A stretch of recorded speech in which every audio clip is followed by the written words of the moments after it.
The entire time, the officer had his hand on his belt, not just on his belt, on the handle of his gun that was strapped to his belt.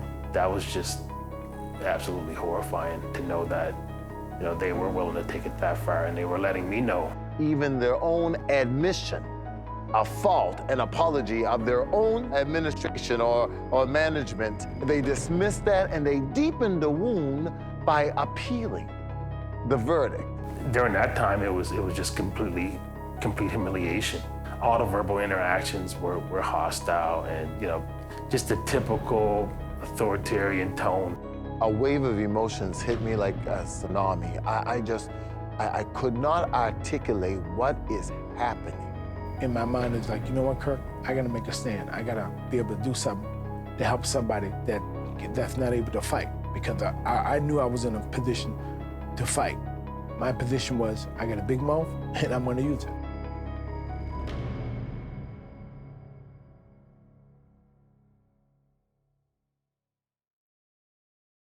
My name is Leonard Anderson, and I hail from the historic community of Upper Hammers Plains here in Nova Scotia, Canada. How y'all doing? My name is Kirk Johnson. I'm from North Preston, but I grew up in Dartmouth. My name is Jossie Simons. I grew up in Cole Harbour, Nova Scotia, but my family has an over 400-year lineage in this province. I am a proud African Nova Scotian, 8th generation Canadian, 19th pastor of the historic Emmanuel Baptist Church here in Upper Hammers Plains. I am a husband, a father of 3, and it's been an amazing journey to partner with this community. I'm a retired veteran, commissioned officer in the Canadian Armed Forces, and I currently serve as lecturer of racial justice and leadership in the Faculty of Theology at Acadia University. That's me. My mom's family is from Cherry Brook in East Preston, and my father's family is from Digby and Hammonds Plains and the North End area of Halifax. I'm a professional boxer, and I was a great amateur boxer also. I'm a son of Gary Johnson Sr. and Violet Frazier Johnson. And I have 2 wonderful parents. I have 2 brothers, and I have 2 places that love me, North Preston and also Dartmouth. I'm an educator. I am a counselor and therapist. I'm a consultant, and I've been a human rights activist since the age of 13.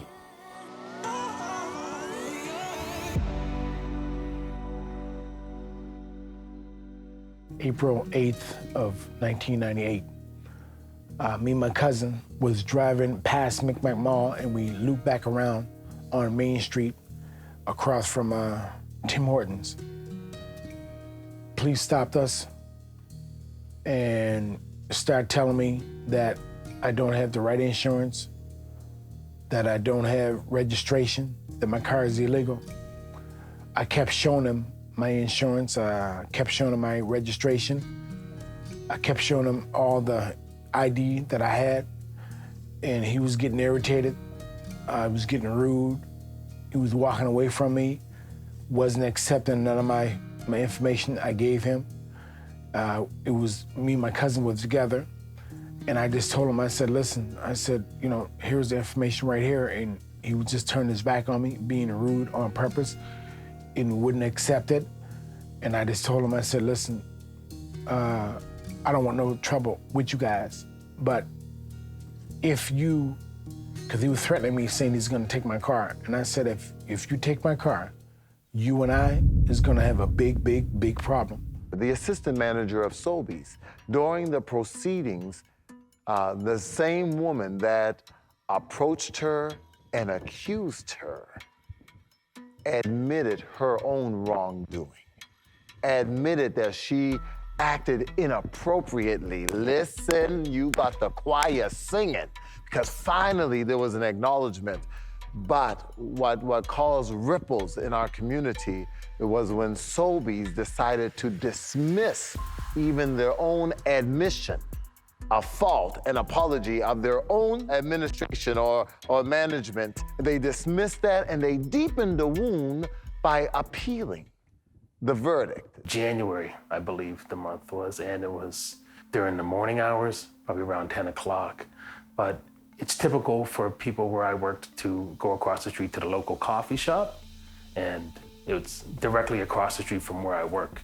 And I work on the corner of Scotian and Cornwallis. That's where I was working at the time. On that date, some of my staff mates were going to get a coffee from the local coffee shop across the street. And I was behind them, maybe about 30 or 40 seconds behind them. They entered the coffee shop. And as I was about to enter the coffee shop, there were two police officers that were on their way down the street and, took the time to stop me. After there were three colleagues in front of me that just happened to be white, and nothing was said to them. And I also asked them, did you see the people that crossed the street prior to me? And they seemed to be invisible. I ended up going into the coffee shop, getting myself a coffee, got a small black coffee, exited the coffee shop, walked up to the corner of Scotian and Cornwallis to cross within the lines of the crosswalk, and proceeded to go up to my office where I work. I go up to my office, I'm working for maybe about 20 minutes or so, and then I get a message from reception, or from the commissionaires actually, telling me that the police were in the lobby asking for me. Well, the way they described the man, they described me as a black man in a toque. So I went down there, and as soon as I went down there, it was the environment was completely hostile. So here we are on Scotian Street. This is where I jaywalked, just from here to there, literally, to the Nook on Scotian, it's called. I went in there, got a black coffee. Before I was able to enter, I was intercepted by the police, had a brief lecturing conversation with them, and came out after getting my coffee, walked down Scotian Street. When I was in the crosswalk, I did notice the officers were way down Scotian Street, way past the Mi'kmaq Friendship Center. I'd say almost 2 blocks down. So I don't see how they seen me in the crosswalk from almost 2 blocks down and be able to see whether I was in or out of the crosswalk. I was in the crosswalk, for the record. But for some reason, they doubled back. So they definitely got their steps in that day. They actually circled back around and then followed me into my place of work. 40 years, as long as I've been alive, there's always been high foot traffic on Scotian Street and North End area in general. Whether my rights were violated because of my race. It turned into a complete circus about whether I was in the lines on the way back, all the logistics on whether they could see me, how many steps it took me to get from the Nook to the corner of Scotian Street and Cornwallis. Just a bunch of irrelevant things that had little to nothing to do with my human rights being violated. You're just not going to take a car that I worked hard for just because you want to do it and you're so-called hiding behind the law. He was brave enough to take my car. But before that, I just said to him, I said, well, you need to give me your badge number and your name. And he was yelling it to me. And I said, no, I don't want you to yell it to me. I said, I want you to write it down. So I folded up my insurance card. I folded it up, put it on the back, and I gave it to him. I said, well, write it on here. So he wrote his badge number, 454, Michael Sanford, down. I said, well, I'll see you in court. He said he don't care. I said, cool. About 2.5 years later, we seen him at my lawyer's office. We had a meeting or what have you to try to straighten out the situation. The first thing he said was, Kirk never had insurance on him. But how didn't I have insurance on me if you signed your name on the back of my insurance card? That's how everything started to go on right there. They appealed, and I just remember being shocked, angered.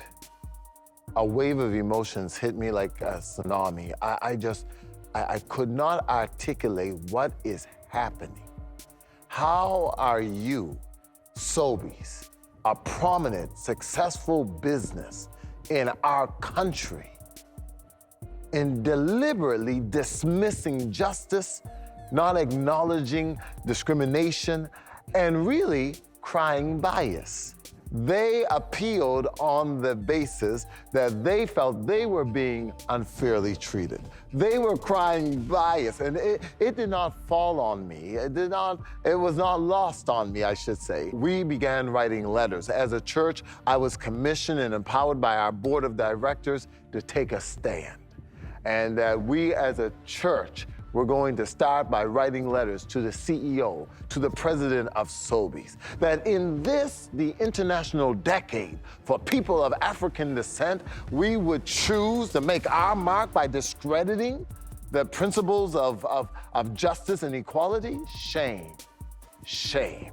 And so we began writing. We began appealing to our sister churches, those of like mind, those that move with compassion, those that want to stand on the right side of justice. We asked for allies to join us in public demonstration. They were looking for any excuse to arrest me on that day. It wasn't about giving me a ticket for jaywalking. It was about, can we get anything on this guy? Because it seems like a trophy.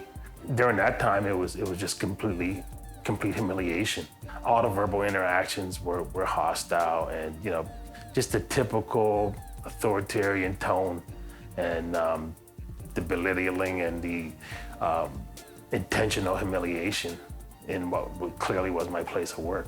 The entire time, the officer had his hand on his belt, not just on his belt, on the handle of his gun that was strapped to his belt. So that was just absolutely horrifying to know that they were willing to take it that far, and they were letting me know that they can end my life, or they have the trump card right on the side of their hip. I'm just glad to have survived that situation, and I'm happy to be here and have represented myself. I went to my lawyer because my lawyer was my boxing lawyer. Like we did stuff in boxing, me and my father. So it was automatic for us to go to him because he was my paid lawyer. So we went to him, and I told him the next day, I said, listen, they took my car. I want my car.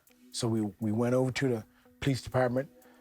An officer there signed a letter for me to go get my car right away. He smiled at it. After I showed him my registration, he smiled and just shook his head and signed it and said, go get your car. I don't know why your car was taken in the first place, he said, but go get it. And then me and my lawyer, we started working on it, started having meetings. The very next day, I went to the police department and talked to Officer Bell or what have you. I said to him, my cousin and we need an apology. And he said, we don't give apologies. But he tried to give me a $69 check for the towing fee, but he wouldn't. He said, we don't give apologies. I said, listen, you don't give apologies? I said, we can do this in your little office. We don't have to make it public, but he's gonna apologize. He said, no, we don't do apologies. I said, okay. I shook his hand. I gave him the $69 check back, shook his hand, and I said, I'll see you. With just stuff like that, it was just balling up. And every time I did something that was right and that was more on the friendly side and more on the side of not having trouble, it was just little stuff like that that showed me that they know that they're wrong, but they don't care.